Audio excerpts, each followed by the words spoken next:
Hello दोस्तों, आप सभी का हमारे YouTube चैनल पर स्वागत है। हम पिछले वीडियो में पढ़े थे पाचन तंत्र का भाग 1, जिसमें हमने जाना था कि जो भोजन था वो अमाशय में किस प्रकार से पाचन हो रहा था। आज हम जो पढ़ेंगे वो अमाशय के बाद की प्रक्रिया है, यानी अमाशय तक अमाशय के 3 भाग होते थे, जहाँ पर हमने जाना था कार्डियक, फंडिक और पाइलोरिक में।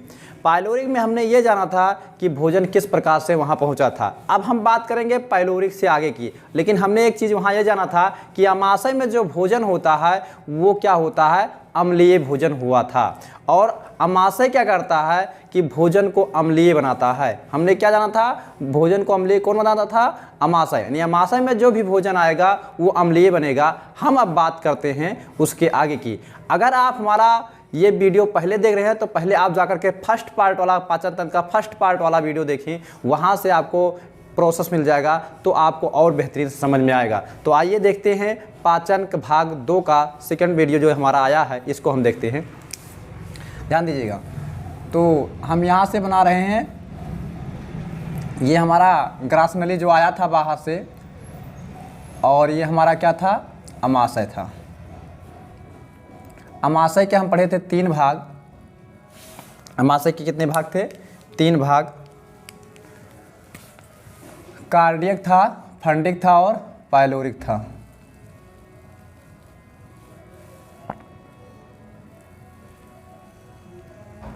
अब उसके बाद हम पढ़ेंगे, ध्यान दीजिएगा, ये हमारी है छोटी आंत, जिसके आगे वाला प्रोसेस हम पढ़ रहे हैं। ये क्या है, हमारी छोटी आंत है।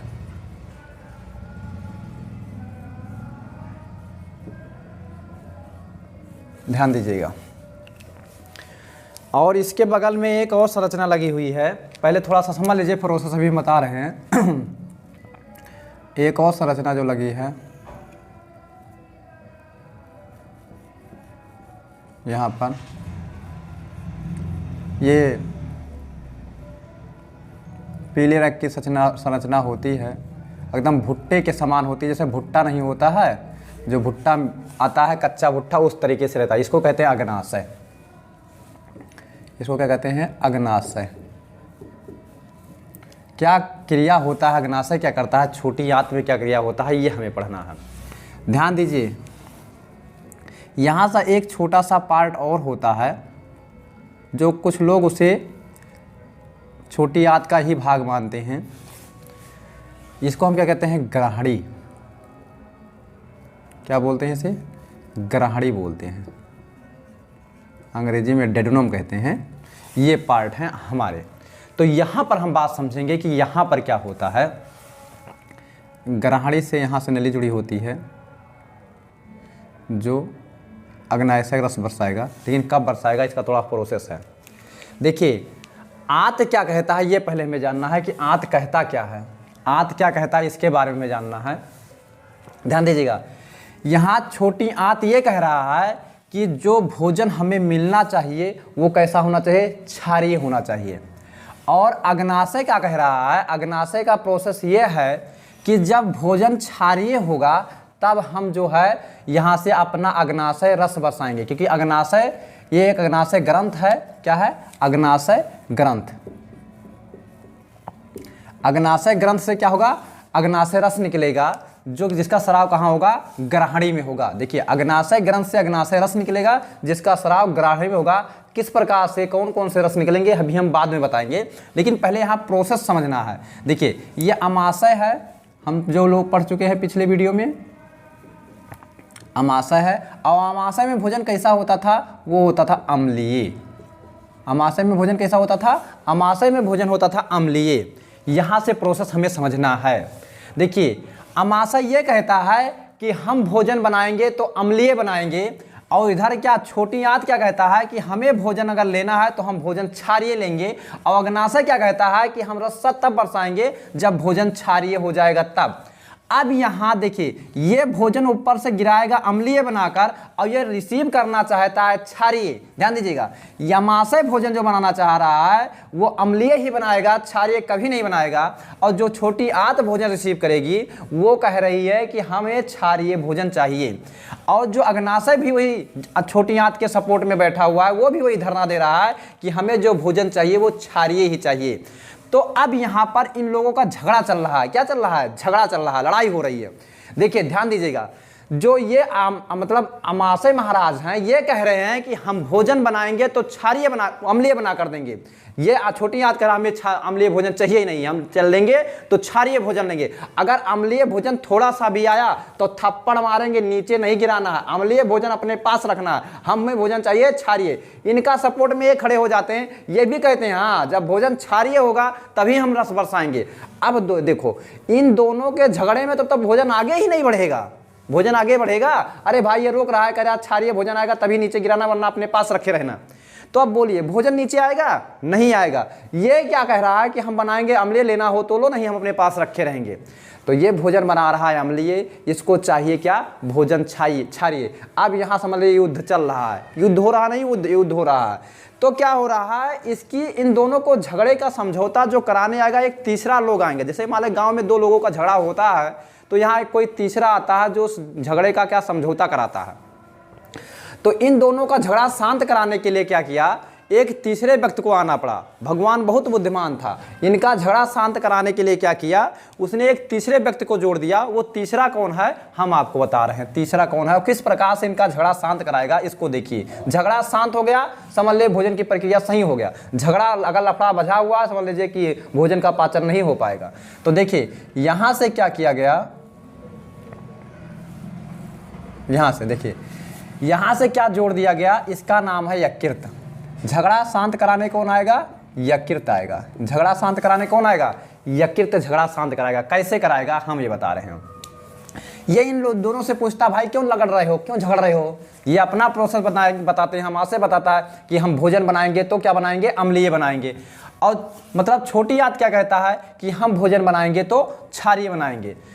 अग्नाशय कहते हैं हम भाई रस जब बरसाएंगे, जब भोजन क्षारीय होगा तभी हम रस भी बरसाएंगे, नहीं हम रस ही नहीं बरसाएंगे।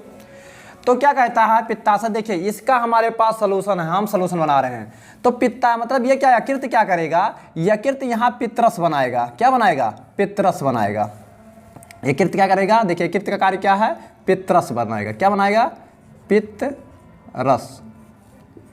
पित्तरस, पित्तरस कौन बनाएगा? यकृत बनाएगा। देखिए 1 मिनट के लिए रुक जाते हैं, देखते हैं वीडियो साफ आ रहा है कि साफ नहीं आ रहा है, फिर उसके बाद हम लोग चलते हैं। हाँ तो वीडियो बढ़िया आ रहा है, कोई दिक्कत नहीं हो रहा है वैसे। चलिए आगे देखते हैं।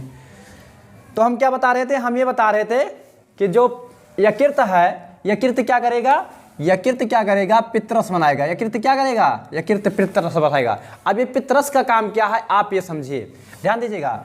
ये पित्तरस क्या होता है, पित्तरस जो होता है वो क्षारीय होता है। पित्तरस कैसा होता है, ये पित्तरस क्या होता है, क्षार होता है। क्या होता है? क्षारीय होता है। पित्तरस कैसा होता है, पित्तरस क्षारीय होता है। अब क्या होगा, ये जो क्षारीय है, अब ये यकृत क्या करेगा, यकृत यहाँ पित्तरस तो बना देगा, ध्यान दीजिएगा, यकृत पित्तरस बनाएगा और क्षारीय बनाएगा, लेकिन ये स्वयं ग्रहणी में डालने नहीं जाएगा, क्योंकि पित्तरस कहता, यकृत कहता है कि देखिए हम पित्तरस बना सकते हैं लेकिन ग्रहणी के पास पहुंचा नहीं पाएंगे क्योंकि हमारे पास बहुत काम है। लेकिन क्या कह रहा है कि यकृत इसके लिए हम एक लोग को और नियुक्त कर देते हैं। तो यहाँ क्या करता है, यहाँ पर एक लोग को और नियुक्त कर देता है, इसको यहाँ पर एक ग्रंथ बना दिया जाता है जिसका यहाँ पर हो जाता है। देखिए ये पित्तरस बनाएगा और पित्तरस का सराव यहाँ कर देगा, यहाँ गोदाम में भेज देगा। पित्तरस बना करके कहाँ करेगा, गोदाम में भेज देगा। इसे कहते हैं पित्ताशय। क्या कहते हैं, पित्ताशय। बात को समझिए, अभी झगड़ा शांत होने वाला है, इनका भी सिस्टम बन जाएगा, उनका भी सिस्टम बना रहेगा, दोनों का बात बना रहेगा और झगड़ा भी शांत हो जाएगा। कैसे होगा, देखिए हमने क्या बताया कि यकृत क्या करेगा, यकृत पित्तरस बनाएगा और पित्तरस बना करके किसको भेज देगा, पित्ताशय को भेज देगा। किसको भेज देगा, पित्ताशय को। अब पित्ताशय क्या करेगा, ये रस यकृत में बरसाएगा। ध्यान दीजिएगा, पित्ताशय क्या करेगा, ये रस पित्तरस जो क्या करेगा, ग्रहणी में सर्वित करेगा। अब पित्तरस सर्वित करेगा ग्रहणी में, तो पित्तरस जो होता है क्षारीय, तो अब भोजन आ रहा है अम्लीय, जैसे ही अम्लीय भोजन यहाँ आएगा पित्ताशय पितरस स्रवित कर देगा और वो जो अम्लीय भोजन हो जाएगा क्षारीय, क्या हो जाएगा, भोजन हो जाएगा क्षारीय। और जैसे भोजन क्षारीय हो जाएगा, छोटी आंत को भी कोई आपत्ति नहीं, अग्नाशय ग्रंथ को भी कोई आपत्ति नहीं, सब अपना काम करेंगे। तो देखिए यहाँ झगड़ा कहाँ शांत हो रहा है, झगड़ा शांत हो रहा है ग्रहणी में। ग्रहणी में किस प्रकार शांत होगा, जब पित्ताशय पितरस स्रवित करेगा तो जो अम्लीय भोजन है वो क्षारीय हो जाएगा। लीजिए सारा लफड़ा खत्म, झगड़ा शांत। तो ध्यान दीजिएगा, लेकिन एक कॉम्प्लिकेटेड केस यहाँ ये आ रहा है कि जो ये मतलब यहाँ पर पित्ताशय है वो आहार नाल से बाहर है। ध्यान दीजिए, पित्ताशय कंटिन्यू रस स्रवित नहीं करेगा कि हमेशा रस बरसाया करता है, चाहे भोजन आए चाहे ना आए। पित्ताशय रस कब निकालेगा, जब अमाशय भोजन को छोड़ेगा। अमाशय जैसे ही भोजन को छोड़ेगा पित्ताशय तुरंत रस बरसाएगा। अब यहाँ एक सोचने वाली बात यह आती है कि जो पित्ताशय है वो यह है आहार नाल, ये क्या है, आहार नाल, आहार नाल के बाहर है।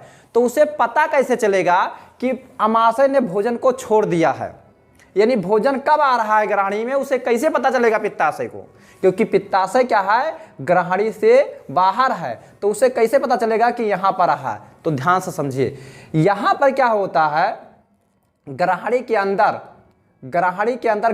अंदर एक होता श्लेष्मा कला होता है। क्या होता है, एक श्लेष्मा कला होता है, जैसे कहते हैं ग्रहणी की श्लेष्मा कला। तो ग्रहणी की श्लेष्मा कला पर क्या होगा, एक हार्मोन्स लगा दिया जाता है। क्या लगा जाता है, हार्मोन्स। यानी यहाँ एक लोग को नियुक्त कर दिया जाएगा, किसको, एक लोग को यहाँ खड़ा कर दिया जाएगा, और ये जानने के लिए कि अमाशय कब भोजन छोड़ रहा है।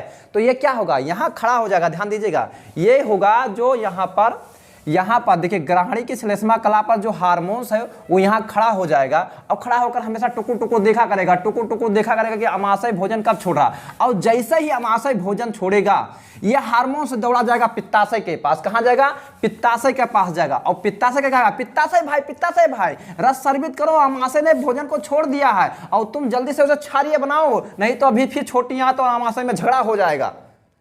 होगा जगह नहीं हो जाएगा। अगर ये पितरस नहीं बरसाएगा तो भोजन तुरंत पहुंच जाएगा अम्लीय। और छोटी आंत का कहता है, अगर जो वहां से अम्लीय भोजन भेजे तो हम तो थप्पड़ खींच कर मारेंगे, फिर हमारे से इतना बुरा कोई नहीं होगा। ये सोचिए, कौन कहता है, छोटी आंत कहता है। तो यहां से क्या होगा, तो यहां पर जो बैठा रहता है उसका नाम होता है कोलेसिस्टेकाइनिन।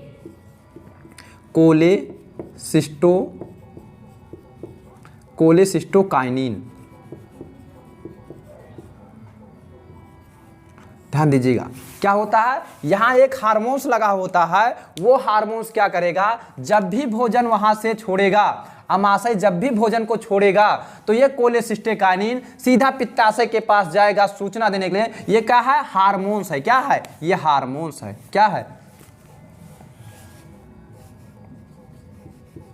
हार्मोन्स। क्या है ये, हार्मोन्स।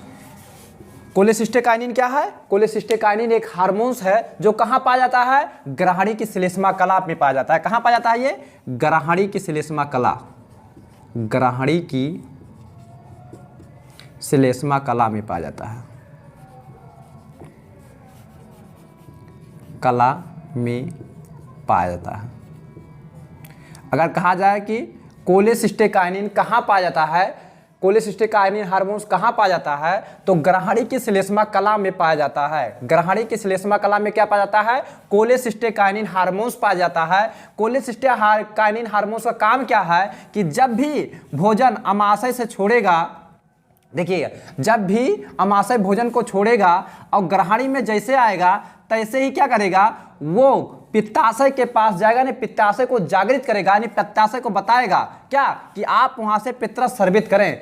तो यहाँ पित्ताशय को पित्तरस स्रवित करने के लिए पित्ताशय को कौन बताता है, तो कोलेसिस्टेकाइनिन बताता है कि पित्तरस को स्रवित करना है। ध्यान दीजिएगा, एक बात हम फिर से आपको बता रहे हैं कि क्या होता है, जब भी अमाशय भोजन को छोड़ेगा और अमाशय जो भोजन बना रहा है वो अम्लीय बना रहा है, और अम्लीय भोजन जैसे ही ग्रहणी में आएगा कोलेसिस्टेकाइनिन हार्मोन्स जो ग्रहणी की श्लेष्मा कला में पाया जाता है वो जा करके पित्ताशय को पित्तरस स्रवित करने के लिए कहेगा।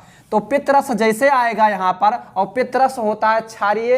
अब ये क्षारीय यहाँ पर क्षार मिल जाएगा, अम्लीय भोजन आ रहा है और उसमें क्षार मिल जाएगा, तो क्षार और प्लस अम्ल मिलकर के उदासीन कर देते हैं, लेकिन यहाँ क्षार की मात्रा ज्यादा रहेगा जिसके कारण अम्ल की मात्रा कम हो जाएगा और वो भोजन जो हो जाएगा क्या हो जाएगा वो क्षारीय। तो इस प्रकार ग्रहणी के अंदर भोजन क्या हो जाएगा, क्षारीय। अब ये भोजन आगे बढ़ेगा तो ना छोटी आंत को आपत्ति है ना अग्नाशय ग्रंथ को आपत्ति है, क्योंकि ये लोग चाहते थे कि भोजन हमारे पास आवे तो कैसा आवे, क्षारीय आवे। छोटी आंत यही चाहती थी कि हम भोजन तभी ग्रहण करेंगे जब वो क्षारीय होगा, और अग्नाशय भी यही कहता था कि हम मतलब अपना रस तभी बरसाएंगे जब भोजन क्षारीय हो जाएगा तब। तो देखिए यहाँ सारा कंडीशन यहाँ सॉल्व हो गया, सारा समस्या का जड़ सॉल्व हो गया, और समस्या का जड़ जो सॉल्व किया वो पित्ताशय और यकृत ने मिल करके सॉल्व किया।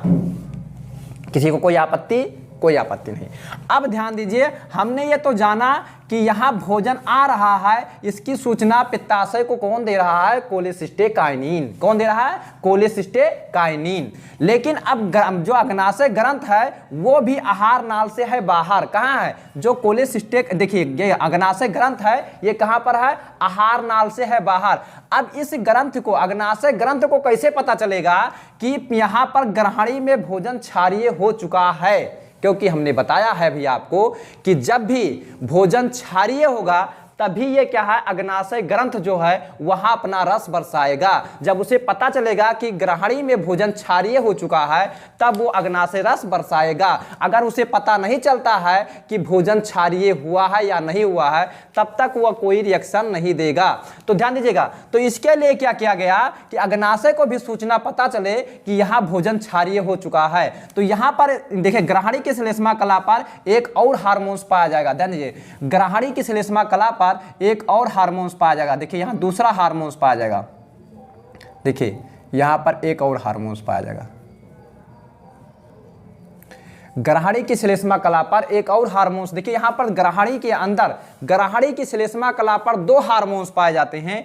एक हार्मोन्स का काम है कि पित्ताशय को बताएगा, सूचना पहुंचाएगा, और दूसरा हार्मोन्स अग्नाशय को सूचना देगा। ध्यान दीजिएगा, ग्रहणी की श्लेष्मा कला पर दो हार्मोन्स पाए जाते हैं, जो एक क्या करेंगे, पित्ताशय को सूचना देंगे और दूसरे क्या करेंगे, अग्नाशय को सूचना देंगे। तो इसका काम, जो अग्नाशय को सूचना देगा उसका नाम है सिक्रेटिन।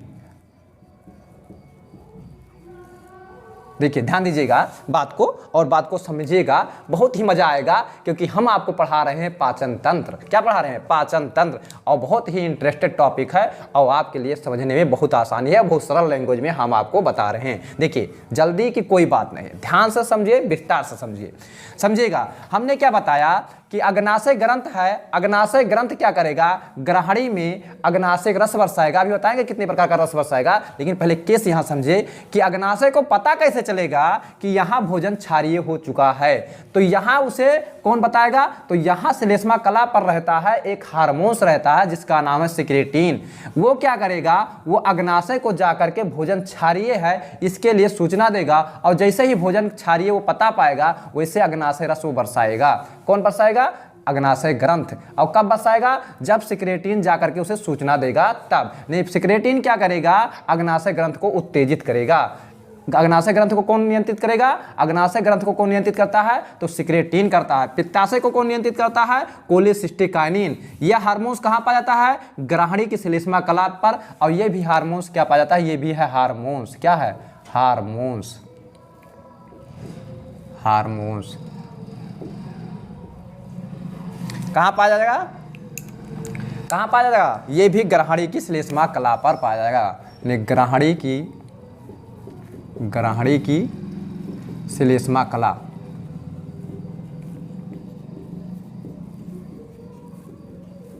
देखिए ध्यान दीजिएगा, ग्रहणी की श्लेष्मा कला पर क्या पाया जाएगा, सिक्रेटिन हार्मोन्स, और ग्रहणी की श्लेष्मा कला पर क्या पाया गया, कोलेसिस्टेकाइनिन। कोलेसिस्टेकाइनिन हार्मोन्स कहां पाया गया, ग्रहणी। तो ग्रहणी में दो हार्मोन्स, एक कोलेसिस्टेकाइनिन और कोलेसिस्टोकाइनिन, और एक क्या होता है, सिक्रेटिन। कोलेसिस्टोकाइनिन जो है पित्ताशय को क्या करेगा, देखिए पित्ताशय को कंट्रोल करेगा, और सिक्रेटिन जो है वो अग्नाशय ग्रंथ को कंट्रोल करेगा। बात समझ में आया। अब भोजन जो है क्या होगा, जो ग्रहणी में वो क्या हो गया है, भोजन हो जाएगा क्षारीय। भोजन कैसा हो जाएगा, क्षारीय। भोजन कैसा होगा, क्षारीय भोजन। भोजन कैसा होगा, क्षारीय। भोजन कैसा हो जाएगा, ग्रहणी में भोजन कैसा हो जाएगा, क्षारीय। देखिए थोड़ा गले में खराश है, खांसी आ रहा है। अब ध्यान दीजिएगा, एक चीज और यहाँ बात सोचने वाली है कि यहाँ पर अगर आपसे पूछा जाएगा कि पितरस कौन बनाता है, तो पितरस कौन बनाता है? पितरस बनाता है यकृत। ध्यान दीजिएगा, पित्ताशय नहीं पितरस बनाता है। हम पहले ही बताए पितरस को कौन बनाएगा? यकृत बनाएगा। और पितरस होता कैसा है? क्षारीय होता है। यकृत क्या करेगा? पितरस बना करके किसके पास भेजेगा? तो पित्ताशय के पास भेजेगा। किसके पास भेजेगा? पित्ताशय के पास भेजेगा। और पित्ताशय जब सूचना पाएगा कोलेसिस्टेकाइनिन का, तब वो पितरस स्रावित करेगा। कहाँ स्रावित करेगा? ग्राहड़ी में। और जैसे ही ग्राहड़ी में पितरस आएगा, भोजन हो जाएगा क्षारीय। और जैसे ही भोजन क्षारीय हो जाएगा, सिक्रेटीन जाकर के तुरंत अग्नाशय ग्रंथ को सूचना देगा। और अग्नाशय ग्रंथ क्या करेगा? उस सूचना से यहाँ अग्नाशय रस बरसाएगा। ये है ग्राहड़ी के अंदर क्या कॉन्सेप्ट। अब इसके आगे का कॉन्सेप्ट समझते हैं। इससे पहले हम थोड़ा सा जानेंगे यकृत के बारे में। देखिए, यकृत में क्या करता है? पितरस स्रावित करता है। देखिए, पितरस स्रावित करता है। और पितरस में क्या होता है? बिलरुबिन पदार्थ होता है। क्या होता है? बिलरुबिन पदार्थ। इस बिलरुबिन पदार्थ की मात्रा, ध्यान दीजिएगा, बिलरुबिन पदार्थ का भी स्राव करता है। यानी पितरस में एक पदार्थ पाया जाता है, उसका साथ उसी के साथ स्राव होता है, जिसे कहते हैं बिलरुबिन। बिलरुबिन पदार्थ जब भोजन में मिलता है तो भोजन का कलर चेंज हो जाता है। और भोजन का कलर कैसा हो जाता है? भूरा हो जाता है। तो कहा जाए कि भोजन जो है भूरा किसके कारण होता है? तो बिलरुबिन पदार्थ के कारण होता है, जो कहाँ से आता है? पितरस के माध्यम से आता है। ध्यान दीजिएगा, बहुत बारीक पॉइंट है, सोचने वाली बात है। एक बार फिर से, कोई जल्दी नहीं है, कोई दिक्कत नहीं है, आराम से समझेंगे। ध्यान दीजिएगा, यकृत क्या करता है? बिलरुबिन पदार्थ जो है का स्राव पितरस में करता है, यानी पितरस के माध्यम से करता है। और जब पितरस के माध्यम से या पित्ताशय में आता है, तो ये पितरस क्या करता है? यहाँ ग्रहणी में स्राव करता है, जिसमें बिलरुबिन पदार्थ मिला हुआ रहता है। और वो बिलरुबिन पदार्थ जाकर के भोजन में मिल जाता है, जिसके कारण भोजन क्या हो जाता है? भोजन का रंग क्या हो जाता है? भूरा हो जाता है, यानी गोल्डन हो जाता है। तो पूछेगा क्वेश्चन कि भोजन का रंग भूरा किसके कारण होता है? तो बिलरुबिन पदार्थ के कारण होता है, जो यकृत छोड़ता है। अब क्या होता है? इसी की मात्रा जब यकृत के अंदर ज़्यादा हो जाता है, तो पूरा शरीर क्या हो जाता है? पीला हो जाता है, जिसे कहते हैं पीलिया रोग हो जाता है। तो पीलिया रोग किसका कारण होता है? बिलरुबिन पदार्थ की अधिकता के कारण क्या हो जाता है? पीलिया रोग हो जाता है। ध्यान दीजिएगा, यकृत के अंदर बिलरुबिन पदार्थ की मात्रा अधिक होने के कारण क्या हो जाता है? पीलिया रोग हो जाता है। ये प्रोसेस था वहां पर। अब क्या होता है? कभी कभी यहाँ पित्ताशय में क्या हो जाता है? स्टोन पाया जाता है, स्टोन हो जाता है। देखिए, किसी किसी पित्त की थैली में क्या जाता है? यहाँ पर स्टोन हो जाता है, यानी पत्थर उत्पन्न हो जाता है। ये पत्थर कैसे उत्पन्न हो जाता है?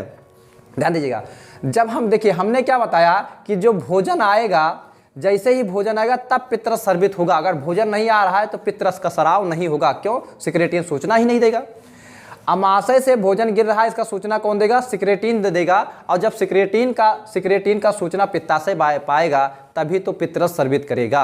अब क्या होता है? ज़्यादा समय तक अगर हम भोजन नहीं ग्रहण करते हैं, तो पितरस में इकट्ठा जो पित्ताशय में पितरस की मात्रा हमेशा इकट्ठा होता जाता है, जिसके कारण क्या होता है? पितरस की मात्रा ज़्यादा इकट्ठा हो जाता है, काफ़ी देर के लिए इकट्ठा हो जाता है, जिसके कारण क्या होता है? ये पितरस काफ़ी पुराना हो जाया करता है। और पितरस पुराना होने के कारण क्या जाता है? ये क्या होता है? धीरे धीरे कैल्शियम का रूप ले लेता है। क्या लेता है? धीरे धीरे कैल्शियम का रूप लेने लगता है। और यही कैल्शियम क्या करता है? यहाँ स्टोन का निर्माण कर देता है, यानी पत्थरी का निर्माण कर देता है। तो क्या होता है? भोजन को हमें समय समय पर ग्रहण करना चाहिए, असामयिक भोजन नहीं करना चाहिए। जब हम असामयिक भोजन करने लगते हैं, तब ऐसा कंडीशन उत्पन्न होता है। अब बात को समझिए। तो स्टोन कहाँ बनता है? पित्ताशय में बनता है। और पित्ताशय में स्टोन किस प्रकार से बनता है, इसको हमने बताया। तो आप टाइमली भोजन करेंगे तो पित्ताशय में स्टोन बनने की समस्या नहीं रहेगी। अब ध्यान देते हैं कि यहाँ से अगर पितरस हटा दिया जाए, कभी कभी क्या होता है? किसी का ऑपरेशन होता है तो पित्ताशय की थैली निकाल दिया जाता है। तो पित्ताशय की थैली निकालने पर क्या आदमी की मृत्यु हो जाएगी? क्या आदमी जिंदा रहेगा कि नहीं जिंदा रहेगा? तो जिंदा कैसे रहेगा, ये हम आपको बता रहे हैं। आदमी में कोई दिक्कत नहीं आएगा, कोई समस्या नहीं आएगा। बस क्या दिक्कत आएगा ये समझिए। यहाँ जहाँ से क्या हो रहा है, देखिए वास्तव में क्या है? पितरस यहाँ आएगा, क्योंकि पित्ताशय तो पितरस बनाता नहीं था। बनाता कौन था? यकृत। तो पित्ताशय केवल वहाँ गोदामी करने का कार्य करता था। लेकिन क्या होता था कि यहाँ पित्ताशय समय समय पर पितरस का स्राव करता था। लेकिन यकृत क्या करेगा? ये डायरेक्टली यहाँ से पूरा स्राव करेगा। देखिए यकृत क्या करेगा? यकृत क्या करेगा, यहाँ से डायरेक्टली स्राव करेगा और ये कंटिन्यू हमेशा करता रहेगा, हमेशा। यानी आप भोजन खाएंगे तो भी नहीं, तो भी पित्तरस निकलता रहेगा, और नहीं भोजन आएगा तो भी पित्तरस का स्राव होता रहेगा यहाँ डायरेक्टली। तो जिसके कारण क्या जाएगा, यहाँ पर डायबिटीज मतलब जो है भोजन का पाचन सही से नहीं हो पाएगा, अपच रह जाया करेगा भोजन। दिक्कत इस बात का है, गैस बनाएगा ज़्यादा, ये समस्या उत्पन्न होगा। तो बहुत सारी समस्याएं उत्पन्न होया करेंगी, क्या क्या, जब भोजन यहाँ पित्तरस ज़्यादा मात्रा में हमेशा मिल जाया करेगा तो कुछ दिक्कत नहीं होगा। दिक्कत इतना होगा कि यकृत डायरेक्टली से पित्तरस स्रावित करेगा और कंटिन्यू पित्तरस गिरता रहेगा, भोजन आए या भोजन ना आए कोई फर्क नहीं पड़ता है पित्तरस हमेशा कंटिन्यू गिरा करेगा। ये था प्रोसेस जब पित्ताशय निकाल दिया जाता है। अब उसके आगे के कहानी हम समझते हैं, उसके आगे की कहानी क्या है। देखिए, इसको आपको रटना कुछ नहीं है, ध्यान से समझना है। वीडियो को 2-3 बार देखेंगे, पूरा प्रोसेस रट जाएगा, कोई दिक्कत नहीं आएगा। अब देखिए, भोजन जब यहाँ से क्षारीय हो जाएगा तो इसको कहते हैं डेडुनम। जैसे अंग्रेजी में कहा ग्रहणी, तो क्या कहते हैं, ग्रहणी होता है डेडुनम कहते हैं। क्या कहते हैं, डेडुनम, चाहे लिख लीजिए डेडुनम। अब क्या किया जाएगा, इसके देखिए छोटी आंत में क्या होता है, देखिए यहां से भोजन आगे बढ़ेगा। लेकिन इससे पहले हमने ये नहीं बताया कि अग्नाशय ग्रंथ से कितने प्रकार के रस निकलेंगे। तो अग्नाशय ग्रंथ से ध्यान दीजिएगा, अग्नाशय ग्रंथ से 3 प्रकार के रस स्रावित होंगे। इनका तीनों का हम कार्य भी समझेंगे, ध्यान दीजिएगा। अग्नाशय ग्रंथ से देखो कि यह क्या है, जब ये कोले मतलब सिक्रेटिन सूचना देगा कि भोजन क्षारीय हो चुका है, तो जब भोजन क्षारीय हो चुका है तो इसकी सूचना अग्नाशय को देगा और अग्नाशय क्या करेगा, 3 प्रकार के एंजाइम का स्राव करेगा। कहाँ स्राव करेगा, ग्रहणी में करेगा।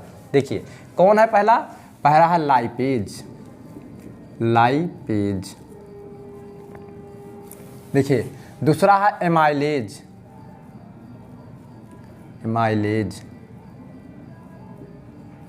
लाइपेज, एमाइलेज, और तीसरा है ट्रिप्सिन। 3 प्रकार के एंजाइम का स्राव करेगा। कितने प्रकार का स्राव करेगा, 3 प्रकार का एंजाइम कौन स्राव करेगा, अग्नाशय ग्रंथ करेगा। अब इनका कार्य हम समझते हैं, ध्यान दीजिएगा। तो लाइपेज जो है, लाइपेज क्या करता है, ये वसा का पाचन करता है। किसका पाचन करता है, वसा का। यानी जो वसा का पाचन करेगा वो कौन करेगा, लाइपेज करेगा, वसा का पाचन। ध्यान दीजिए, वसा का पाचन कौन करता है, वसा का पाचन लाइपेज करेगा। कहाँ होगा वसा का पाचन, ग्रहणी में होगा। कहाँ होगा, ग्रहणी में होगा। दूसरा है एमाइलेज, एमाइलेज क्या करता है, ध्यान दीजिएगा, एमाइलेज क्या करेगा, मंड का पाचन करेगा। और हम पढ़ चुके हैं कि मंड का पाचन और एक जगह होता था। कहाँ पर होता था, हम पिछली वीडियो में बताए थे, मुख गुहा में होता है, जहाँ टाइलिन और डायस्टेज मिलकर करते थे। लेकिन अब सोचिए दोबारा पाचन करने की क्या जरूरत है, इसका हमें समझना है। देखिए मुख गुहा में पूर्ण रूप से पाचन नहीं हुआ था, नहीं हो पाता है। क्यों नहीं हो पाता है, क्योंकि जो मनुष्य होता है भोजन को बहुत जल्दी जल्दी चबा करके खा जाता है, बहुत फास्ट खा जाता है, जिसके कारण लाइपेज, एमाइलेज, डायस्टेज और टाइलिन को मौका नहीं मिल पाता है कि उसका पाचन वहीं कर दिया जाए। तो मंड का पाचन वहाँ पूर्ण रूप से नहीं हो पाता है, जिसके कारण दोबारा पाचन कराने की जरूरत पड़ती है। कहाँ पड़ती है, ग्रहणी में। और कौन करता है, अग्नाशय ग्रंथ से निकलने वाला एमाइलेज क्या करेगा, मंड का पाचन करेगा। तो मंड का पाचन पुनः होगा। और मंड को हमने बताया था क्या होता है, चोकर होता है। मंड का पाचन, मंड का पाचन कौन करता है, एमाइलेज करता है। अगर आपसे पूछेगा कि मुख गुहा में मंड का पाचन कौन करता है, तो कौन करता था, टाइलिन और डायस्टेज करता था। अगर कहा जाए कि ग्रहणी में मंड का पाचन कौन करता है, तो कौन करता है, एमाइलेज करता है। ध्यान दीजिएगा, एमाइलेज का ग्रहणी में पाचन कहाँ होता है, एमाइलेज क्या करता है, मंड का पाचन करता है। कहाँ करता है, ग्रहणी में करता है। तीसरा बात आता है ट्रिप्सिन। ट्रिप्सिन क्या करता है, ये प्रोटीन का पाचन करता है। किसका पाचन करता है, प्रोटीन का पाचन करता है। प्रोटीन का पाचन, प्रोटीन का पाचन कौन करता है, प्रोटीन का पाचन ट्रिप्सिन करता है। हम और पहले भी पढ़ चुके थे कि प्रोटीन का पाचन और कहीं हो रहा था। तो वो प्रोटीन का पाचन और कहाँ हो रहा था, वो हो रहा था अमाशय के तीसरे भाग यानी पाइलोरिक भाग में हो रहा था। तो वहाँ पर जो कुछ देखिए, प्रोटीन जो है, प्रोटीन का पाचन 3 जगह पर होगा। एक तो मतलब पाइलोरिक में होगा, दूसरा ग्रहणी में होगा, और तीसरा अभी छोटी आंत में भी होगा। ध्यान दीजिएगा, कहाँ, देखिए पहला कहाँ प्रोटीन का पाचन होगा, प्रोटीन का पाचन जो होगा वो कहाँ स्टार्ट होता है, वो होता है अमाशय के तीसरे भाग यानी पाइलोरिक में होगा, वहाँ कौन करता है, तो वहाँ कौन करता है, पेप्सिन करता है। कौन करता है, पेप्सिन। और दूसरा आता है ट्रिप्सिन करता है, कहाँ पर करता है, ग्रहणी में करता है। और तीसरा जो आएगा वो इरेप्सिन करता है, वो कहाँ करतेगा, छोटी आंत में। तो यहाँ से प्रोसेस आएगा, भोजन कहाँ आएगा, छोटी आंत में आएगा। तो छोटी आंत में क्या होगा, इसकी से इसके देखिए इसकी सतह से क्या होगा, इरेप्सिन निकलेगा। क्या निकलेगा, इरेप्सिन।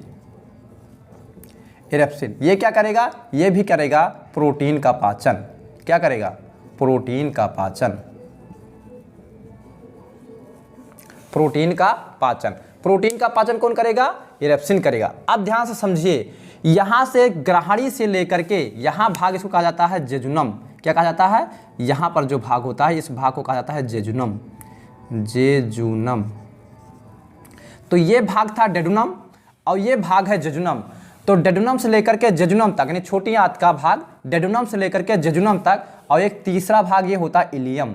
देखिए पहला भाग होता है डेडुनम, जिसे कहा जाता है ग्रहणी, ये छोटी आंत का ही भाग है। देखिए ग्रहणी जो है छोटी आंत का ही भाग है, तो उस भाग को हम क्या कहते हैं, डेडुनम। और उसके बाद क्या कहा जाता है, जेजुनम। और तीसरा होता है इलियम। इलियम, तीन भाग, छोटी आंत के तीन भाग, डेडुनम, जेजुनम, इलियम। तो डेडुनम का कंडीशन हमने पढ़ा, हमने जाना। देखिए इरेप्सिन कहाँ पाया, छोटी आंत में, जेजुनम और डेडुनम के बीच में। वो क्या करेगा, प्रोटीन का पाचन करेगा। अब यहाँ पर क्रिया को होते हैं, डेडुनम से लेकर जेजुनम तक क्रिया क्या होती है ये हम जानेंगे। देखिए डेडुनम से लेकर के जेजुनम तक क्रिया कोई खास नहीं होता है, यहाँ भोजन को फैलाने का कार्य किया जाता है। देखिए डेडुनम से लेकर जेजुनम तक भोजन को फैलाने का कार्य किया जाएगा। देखिए भोजन को फैलाने का कार्य इसलिए किया जाता है क्योंकि आप देखे होंगे कि गांव में जो महिलाएं होती हैं वो चावल से कंकड़ जब बीनती हैं तो चावल को ढेर लगा करके तो नहीं बीनती हैं, चावल को सुपेले में ऐसे पूरा फैला लिया करेंगी, पूरा फैला लेती हैं। और फैलाने के बाद तब एक एक चावल जो है बीनने में आसानी हो जाता है। तो इसी प्रकार क्या होता है कि जो भोजन ग्रहणी से यहाँ पर आता है, छोटी आंत में आता है, तो डेडुनम से ग्रहणी से लेकर के जेजुनम तक, डेडुनम से लेकर जेजुनम तक क्या किया जाता है, भोजन को फैला दिया जाता है। देखिए यहाँ भोजन तरल हो गया है, भोजन का यहाँ पूर्ण पाचन हो चुका है। देखिए अब भोजन का पाचन करने की जरूरत नहीं है, सभी चीज़ों का भोजन का पाचन हो गया है। तो क्या किया जाएगा, भोजन को फैला दिया जाएगा। तो भोजन को फैलाया जाएगा तो भोजन तरल है और पूर्ण रूप से फैल जाएगा, एक एक कण अलग हो चुका है। तो ये क्या होगा, ये भोजन क्या पहुंचेगा, ये फैला हुआ पहुंचेगा भोजन इलियम में। कहाँ पहुंचेगा, इलियम में। तो इलियम में क्या होता है, इलियम में एक ऐसे उभरी हुई उंगली के आकार की संरचना पाई जाती है, ऐसे ऐसे करके कांटेनुमा संरचना पाई जाती है। इसको कहते हैं बिली। इसको क्या कहते हैं, बिली। ध्यान दीजिएगा, इसको हम क्या कहते हैं, बिली। देखिए यहाँ पर लिख रहे हैं थोड़ा, इसको हम कहते हैं बिली। इसका काम क्या है, बिली जो क्या करेगा, बिली जो पचा हुआ भोजन है, देखिए जो पचा हुआ भोजन है, ध्यान समझिएगा यहाँ पर बात क्या है, बिली क्या करेगा, क्योंकि ये फैला हुआ तरल भोजन कहाँ पहुँचेगा, इलियम में पहुँचेगा। इलियम में क्या होता है, एक उंगली के जैसा, पंजे के जैसा, जैसे उंगली हमारी नहीं होती है, ऐसे उभरा उभरा संरचना होता है जिसका नाम होता है बिली। बिली क्या करेगा, जो पचा हुआ भोजन है उससे पोषक तत्वों को अवशोषित करेगा। क्या करेगा कि पचे हुए भोजन से क्या करेगा, अवशोषण करेगा। तो बिली क्या करेगा, पचे हुए भोजन का अवशोषण करेगा, पचे हुए भोजन का अवशोषण करेगा।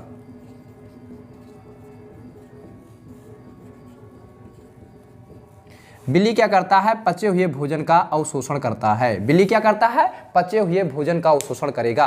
अब हम समझेंगे कि पचा हुआ भोजन कौन है, कौन नहीं है। देखिए आप जो भी भोजन ग्रहण करते हैं उसमें जल तथा विटामिन का पाचन नहीं होता है। ध्यान दीजिएगा, दो पदार्थ जल तथा विटामिन का पाचन करने की आवश्यकता नहीं होती है, क्योंकि ये पहले से ही सरल रूप में होते हैं। ध्यान दीजिएगा, मार्कर गिर गया है उसे उठा रहे हैं। ध्यान दीजिएगा कि विटामिन तथा जल का पाचन नहीं होता है, क्योंकि ये पहले से ही सरल होते हैं, सरल अणु में पहले से ही होते हैं, इनको पाचन करने की आवश्यकता हमें नहीं पड़ती है। तो बिल्ली का काम क्या है कि जिस भोजन का पाचन होगा केवल उसी से अपना अवशोषण करेगा, जिसका पाचन नहीं किया गया है उसका अवशोषण नहीं करेगा। इसका मतलब क्या है कि छोटी भाग में क्या होगा, यानी जल और विटामिन का अवशोषण नहीं होगा। देखिए ध्यान दीजिएगा, पॉइंट वाली बात है कि क्या होगा, जल और विटामिन का अवशोषण क्या होगा, छोटी आंत के इलियम भाग में यानी बिली नहीं करेगा। तो जल और विटामिन का अवशोषण कहाँ पर होगा, तो जल और विटामिन का अवशोषण आगे प्रोसेस है जो क्या करेगा, बड़ी आंत करता है। ध्यान दीजिएगा, बड़ी आंत करेगा। तो यहाँ पर ध्यान दीजिएगा, यहाँ पर समझिए कि बिली का काम क्या है, बिली केवल पचे हुए भोजन का ही अवशोषण करेगा। एक बार पुनः, छोटी आंत में इलियम, देखिए डेडुनम से लेकर जजुनम तक भोजन को फैलाया जाएगा और ये फैला हुआ भोजन इलियम में पहुंचेगा। इलियम में बिली होता है और ये बिली क्या करेगा, पचे हुए भोजन का अवशोषण करेगा, केवल छोड़ करके किसको, जल और विटामिन को छोड़ करके, क्योंकि जल और विटामिन का पाचन नहीं होता है, वो पहले से ही पचित रूप में पदार्थ होते हैं, यानी सरल रूप में होते हैं। अब बात करते हैं कि भोजन पहुंचेगा बड़ी आंत में, तो यहां से लगाते हैं बड़ी आंत का प्रोसेस।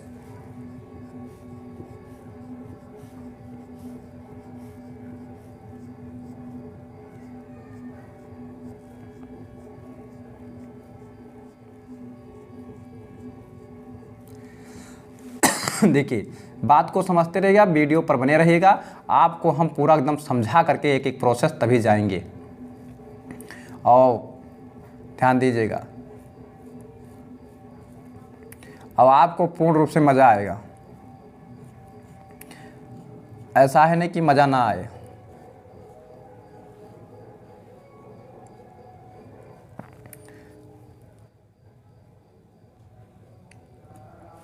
ये क्या है, ये है आपका बड़ी आंत। क्या है, बड़ी आंत। क्या है ये, बड़ी आंत। ध्यान दीजिएगा, जो मुख द्वार से लेकर के यानी मुख गुहा से लेकर के गुदा द्वार तक कहते हैं उसे आहार नाल। देखिए हम आपको बताए नहीं थे, लेकिन समझिए, मुख गुहा से लेकर के और गुदा द्वार तक जितनी लंबाई होती है उसे कहा जाता है आहार नाल। इसकी लंबाई लगभग 9 मीटर होती है। इसकी लंबाई कितना होती है, 9 मीटर होती है, जिसमें से मानकर चलिए 7 मीटर लंबा केवल छोटी आंत होती है। लगभग 6 से 7 मीटर तक लंबी क्या होती है, छोटी आंत की लंबाई होती है। 6 से लेकर के 7 मीटर तक सबसे लंबी छोटी आंत ही होती है। और बड़ी आंत का लंबाई जो होता है मानकर चलिए 1.5 मीटर तक होता है। कितना, 1.5 मीटर तक होता है। तो अब ध्यान दीजिएगा कि छोटी आंत की लंबाई इतनी बड़ी फिर भी उसे कहा जाता है छोटी आंत, बड़ी है, और बड़ी आंत की लंबाई छोटी है फिर भी उसे कहा जाता है बड़ी आंत। तो समझिए बात को, ये मोटी और पतली आकार पर छोटी और बड़ी बनाया गया है। ये जो आंत है, बड़ी आंत है, इसका मोटाई ज़्यादा है और छोटी आंत जो है उसकी मोटाई क्या है, कम है। इसको देखते हुए बनाया गया छोटी आंत और बड़ी आंत, ना कि इसकी लंबाई को देख करके उसका नाम दिया गया छोटी आंत और बड़ी आंत। तो ये बात हुई। अब क्या होगा, हमने बताया है कि बड़ी आंत में क्या होगा, बड़ी आंत में क्या होगा, जल और विटामिन का अवशोषण होगा। बड़ी आंत में क्या होगा, जल तथा विटामिन,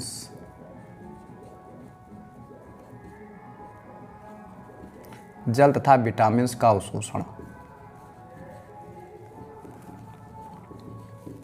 जल तथा विटामिन का अवशोषण।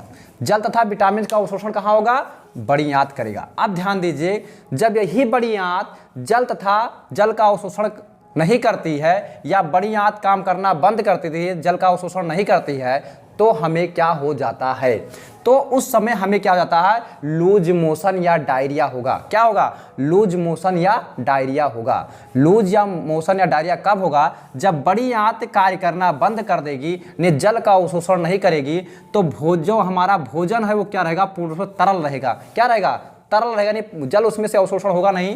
क्यों, क्योंकि जब ये क्या करता है, बड़ी आंत जल का अवशोषण कर लेता है तो भोजन ठोस हो जाया करता है। कुछ भोजन क्या होता है, ठोस हो जाया करता है, तब वो कहाँ पहुँचता है, मलाशय में। कहाँ पहुँचता है, मलाशय में। इसको कहते हैं मलाशय। क्या कहते हैं, मलाशय। और इसको कहते हैं गुदाद्वार। बात को समझिए, क्या होता है, जब बड़ी आंत जल का अवशोषण करना बंद कर देगा तो क्या होगा, हमें डायरिया होगा या लूज मोशन हो जाएगा। डायरिया भी हो सकता है, लूज मोशन हो गया। ये कंडीशन है जब बड़ी आंत काम करना बंद कर देगी तब।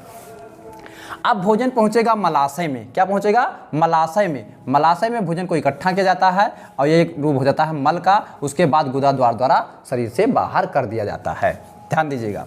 तो क्या होता है, यहाँ पर एक भी बीमारी होती है। यहाँ गुदा द्वार मतलब क्या है, अमाशय के अंदर, मलाशय के अंदर भी क्या होता है, एक बीमारी होता है जिसे कहा जाता है बवासीर। बवासीर। अब ये बवासीर होता क्यों है, कब हो जाता है, किस कारण से हो जाता है? क्या जाता है? बवासीर हो जाता है। क्यों हो जाता है? जब जो भोजन यहाँ आता है और ज़्यादा समय तक यहाँ रुक जाता है तो भोजन क्या होता है, सड़ने लगता है। ये रुकेगा कब? जब किसी व्यक्ति को लेटरिन लगता है और वो आलस करता है, बार बार आलसी होता है, लेटरिन लगा हुआ है फिर भी 1 घंटा 1.5 घंटा लेट में लेटरिन करता है, 2 घंटे लेट में लेटरिन करता है और ये प्रोसेस कंटिन्यू अपनाया रहता है, यही उसका यानी आलसी होता है, जिसे कहते हैं क्या, आलसी होता है। तो जब वो व्यक्ति आलसी हो जाता है तो क्या हो जाता है, भोजन बार बार यहाँ ज़्यादा मात्रा में इकट्ठा होता है और ज़्यादा समय तक और इकट्ठा होता है तो यहाँ भोजन सड़ने लगता है। तो भोजन के बार बार सड़ने से क्या होता है, यहाँ इन्फेक्शन फैल जाता है। क्या होता है? इन्फेक्शन हो जाता है, जिसके कारण छोटे छोटे दाने निकल आते हैं और यही कंटिन्यू प्रक्रिया हमेशा जारी रहती है। ऐसे वो व्यक्ति हमेशा हरकत से बाज नहीं आता है तो यही दाने क्या हो जाते हैं, बड़ी बड़ी गांठों के रूप में बदल जाते हैं। तो ये जब बड़ी बड़ी गांठों के रूप में बदल जाते हैं तो गुदा द्वार पर क्या है, यहाँ पर तक का इन्फेक्शन आ जाता है और ये इन्फेक्शन गुदा द्वार पर भी गांठों का रूप ले लेता है। तो जब भी वो लेटरिन करने की कोशिश करता है तो क्या होता है, उसे भयानक पीड़ा होती है। क्या होती है? भयानक पीड़ा होती है। तो क्या होता है, भयानक पीड़ा होती है तो जिसे कहा जाता है बवासीर कहा जाता है। उसके लेटरिन के रास्ते से ब्लड भी आने लगते हैं। क्यों? क्योंकि ये सब घाव हो जाते हैं और घाव कट करके आते हैं, तो जब कट करके आते हैं तो ब्लड भी लेकर के आते हैं। इसके लिए क्या करता है, डॉक्टर जब इसका इलाज करता है तो दवा देने पर ठीक हो जाता है तो ठीक है, अगर नहीं ठीक होता है तो इसका क्या करता है, ऑपरेशन करता है। ऑपरेशन में क्या होता है कि ये जो गांठें होती हैं इनके गांठों को काट करके निकाल देता है, जिसके कारण रास्ता पुनः बन जाता है उतने, जिसके कारण कोई दिक्कत नहीं होता है। लेकिन डॉक्टर उसे सलाह देता है कि जो है कड़ा भोजन नहीं करना है, नहीं तो क्या हो जाएगा, फिर से जो है आपको दिक्कत हो जाएगा। तो इस प्रकार से क्या होता है, बवासीर होता है और क्या होता है, उसका उपाय होता है, यहाँ से गांठों को निकाल दिया जाता है, बवासीर सही हो जाता है। देखिए ये हमारा था क्या था, पाचन तंत्र का दूसरा भाग। अगर ये आपको पसंद आया हो तो वीडियो को लाइक कीजिए, शेयर कीजिए, कमेंट कीजिए और हाँ, अगर हमारे चैनल पर आप नए हैं तो चैनल को सब्सक्राइब कर लीजिए। वाकई में जब हम आपको पढ़ाएंगे तो लगेगा कि हाँ क्या बात है। और अगर कोई प्रोसेस आपको समझ में नहीं आता है तो कमेंट करके ज़रूर बताइएगा, ताकि हम आपके मतलब जो है कन्फ्यूजों को दूर कर सकें और सिस्टम को बता सकें। देखिए अगर वीडियो पसंद आया हो तो लाइक करना बिल्कुल ना भूलें और उसके बाद शेयर ज़रूर करें और हाँ, चैनल को सब्सक्राइब करेंगे तो हमारा मनोबल बढ़ेगा, जिसके कारण क्या होगा, ऐसे ही आपको रोचक वीडियो हम आपको देते रहेंगे। तब तक के लिए हम अगले पार्ट में फिर मिलेंगे, अगले वीडियो में फिर मिलेंगे। तब तक के लिए धन्यवाद। जय हिंद, जय भारत।